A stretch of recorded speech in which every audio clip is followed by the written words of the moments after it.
High বন্ধুরা, তোমরা সবাই কেমন আছো? প্রতিদিনের মতন আবার একটা ব্লগ নিয়ে চলে এলাম মুকুলিকাস ডেলি লাইফে। তা আজকে রান্না করব কাতলা মাছ, শিম, আলু, বড়ি দিয়ে কাতলা মাছের ঝোল। তা আজকে মানে নিরামিষ বলবো না, মাছ আবার নিরামিষ কি সেটা বলবো না, পেঁয়াজ ছাড়া করব। তা আদা জিরে বাটা দিয়ে মাছটা করব। চলো দেখাই তোমাদের কিভাবে মাছটা রান্না করি। আর কাতলা মাছটা এনেছে 4 পিস, গাদার মাছই এনেছে, পেটি আনেনি।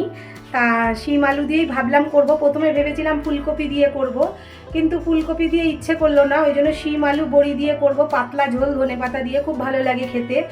তা যারা যারা ভিডিওটা দেখছো, আমার দেশের বিদেশের বাইরের যারা যারা ভাই বোনেরা আছো, তারা প্রত্যেকে ভিডিওটা দেখে একটা লাইক কমেন্ট করো। আর কেউ স্কিপ করো না, পুরো ভিডিওটা দেখার চেষ্টা করো। যদি ভালো লাগে, নতুন বন্ধুরা আমাকে তোমরা মানে ভালোবাসা দিও, আর পুরনো বন্ধুরা তো আমার সাথে আছে, প্রচুর প্রচুর ভালোবাসা দেয় তারা আমাকে। তাই এই বলেই আজকে ভিডিওটা শুরু করছি, চলো। তা দেখো, এদিকে বাজার থেকে কাতলা মাছ নিয়ে এসছে, কাতলা মাছের গাদাটাই নিয়ে এসছে। তা মাছটা আমি ভালো করে ধুয়ে নিলাম, ধুয়ে নুন হলুদ মাখিয়ে নিলাম। মাখিয়ে এবার আমি ঝোলটা রান্না করব। আগেই বলেছি শিম আলু দিয়ে, শিম আলু ওখানে নিয়ে নিয়েছি, বড়ি আছে, টমেটো আছে, ধনেপাতা আছে, আদা বাটা, কাঁচা লঙ্কা, আর জিরের গুঁড়ো, ধনের গুঁড়ো আর হলুদ গুঁড়ো। এই ঝোলটা আমি কাঁচা লঙ্কা দিয়েই করব।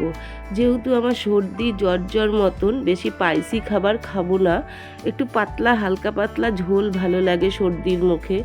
সর্দির মুখে অবভিয়াসলি ঝালটা ভালো লাগে, কিন্তু ঝালটা এই সময় খাওয়াটা ঠিক হবে না। তা ওই জন্য একটু পাতলা মাছের ঝোল রান্না করব।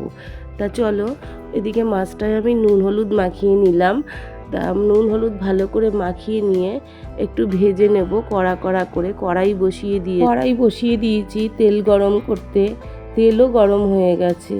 এবার মাছটার গায়ে ভালো করে নুন হলুদটা মাখিয়ে দিচ্ছি। চলো তারপরে কি করি দেখা যাক।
এদিকে দেখো, আমার মাছটা ভাজা হয়ে গেছে, কিন্তু বড়িগুলো আমি ভাজতে ভুলে গেছিলাম।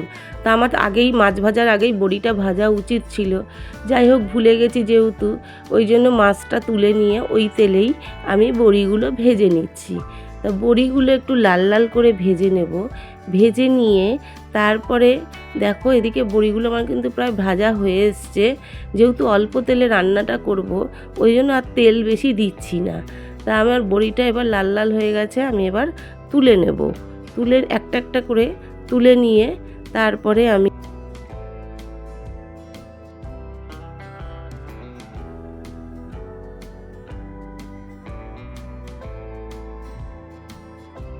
গোটা জিরে তেলের মধ্যে ফোড়ন দিয়ে দেবো। হাতে দেখো গোটা জিরে নিয়ে দাঁড়িয়ে আছি। গোটা জিরেটা ফোড়ন দিয়ে একটু ভালো করে নাড়াচাড়া করে তারপরে আমি আস্তে আস্তে এই মাছটা ঝোলটায় আমি বেশি কিছু রিচ করব না। তাই এবার আমি জিরেটা ভাজা হয়ে গেছে। ভাজা হয়ে যাওয়ার পরে আমি আস্তে আস্তে আলুগুলো দিয়ে দেবো। আলু আর শিম একসাথেই আমি দিয়ে দেবো। দিয়ে এটাকে ভালো করে নাড়াচাড়া করব। একটু যাতে ভাজা ভাজা হয়। তা এদিকে বন্ধুরা শিম আলু দেওয়ার পরে আমি যেই ভাজা ভাজা হওয়ার যতটা সময় লাগে ততটা তো সময় দিতেই হবে বন্ধুরা।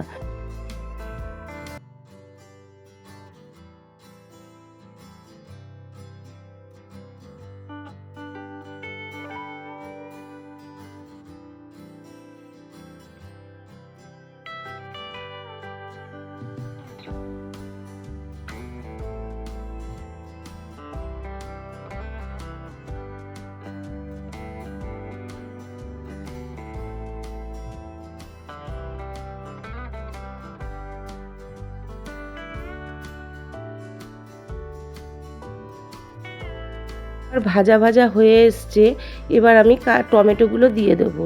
টমেটোটা দিয়ে একটু নাড়াচাড়া করব, মানে জাস্ট দেশি টমেটো তো খুব নরম, তাড়াতাড়ি সেদ্ধ হয়ে যায় দেশি টমেটো। তাই এবার এটাকে দিয়েও একটু ভাজা ভাজা করব। তা ভাজা ভাজা করার পরে আমি আস্তে আস্তে সব মশলাগুলোও দিয়ে দেবো। তাই এদিকে আমার ভাজা ভাজা হচ্ছে দেখো বন্ধুরা। তারপরে আমি থালায় যে মশলাগুলো ছিল, কাঁচা লঙ্কা, আদা, ধনের গুঁড়ো, জিরের গুঁড়ো, হলুদ গুঁড়ো সব দিয়ে দিলাম। দিয়ে এবার বেশ করে ভালো করে নাড়বো, নেড়ে একটু ঢেকে ঢেকে কষাবো। এদিকে আমার আজকে ফ্রিজ পরিষ্কার করছি এই মাছ রান্না বসিয়ে দিয়ে, সিম করে করে দিচ্ছি আর ফ্রিজে গিয়ে কাজ করছি। ফ্রিজের ভেতরটা পরিষ্কার করছি বন্ধুরা, সব খুলে খুলে পাটগুলো পরিষ্কার করে নিচ্ছি। তাই এদিকে দেখো আমি থালাটা দিয়ে ঢেকে গ্যাসটাকে সিম করে দেবো কিছুক্ষণের জন্য।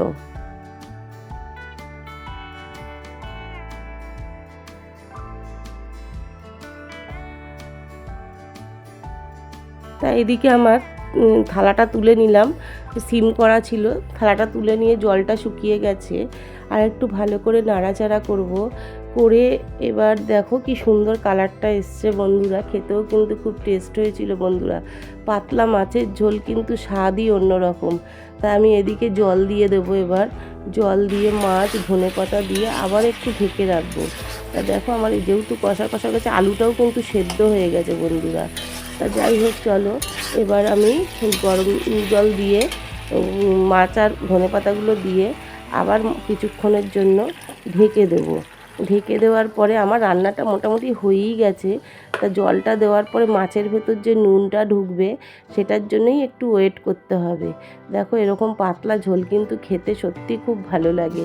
দেখো এদিকে আমি মাছ, ধনেপাতা, বড়ি সব একসাথে দিয়ে দেবো। দিয়ে আর একটু নাড়াচাড়া করব, করে মাছগুলো আর কি এপিট ওপিট করে যাতে ঝোলের মধ্যে মাছগুলো ঢুকে যায়। তাই এদিকে আমি এপিট ওপিট করে মাছগুলো আমি দিয়ে একটু থালা দিয়ে আবার ঢেকে দেবো। তাই এদিকে ঢেকে দেওয়ার পরে মাছের ভেতর যে নুনটা আছে সেটাও ঢুকে যাবে, রসটাও ঢুকে যাবে। তা দেখো বন্ধুরা এদিকে আমার মাছ মোটামুটি প্রায় রেডি হয়ে গেছে। দেখো কি সুন্দর লাগছে দেখতে, তাই না? খেতেও কিন্তু খুব ভালো হয়েছিল বন্ধুরা। জানি না, আমি রান্না করে নিজেই বলছি ভালো হয়েছিল। অবভিয়াসলি খেতে গেলে তো সবার মুখে একটা স্বাদ বলে জিনিস থাকে। তা আমার ভালোই লেগেছে। আর এই ঝোলটা তোমরা সবাই করে গরম গরম খাওয়ার চেষ্টা করবে। পাতলা ঝোল গরম গরম খেলে খুব ভালো লাগে। তা আমি একটুখানি মুখে দিয়ে দেখলাম নুনটা কম হয়েছিল, তা আবার একটু নুন দিলাম। নুন দেওয়ার পর এবার নাবানোর সময় আমি একটা কাঁচা লঙ্কাগুলো দিয়ে দেবো, চেরা কাঁচা লঙ্কা। চেরা কাঁচা লঙ্কার যে ফ্লেভারটা বন্ধুরা খুব ভালো লাগে। তা বন্ধুরা আমার ভিডিওটা যদি ভালো লাগে প্রচুর প্রচুর ভালোবাসা দিও, লাইক কমেন্ট শেয়ার করে আমার পাশে থেকো। কেউ স্কিপ করো না বন্ধুরা। খুব শরীরটা খারাপ, ওই অবস্থাতেই আমি ভয়েস দিয়ে তোমাদের সামনে ভিডিওটা আনার চেষ্টা করলাম। তা যাই হোক কেমন হয়েছে জানিও ভিডিওটা। শরীর খারাপ নিয়েই ভিডিওটা করলাম, গলার অবস্থা শুনেই বুঝতে পারছো। Tata, thank you for watching.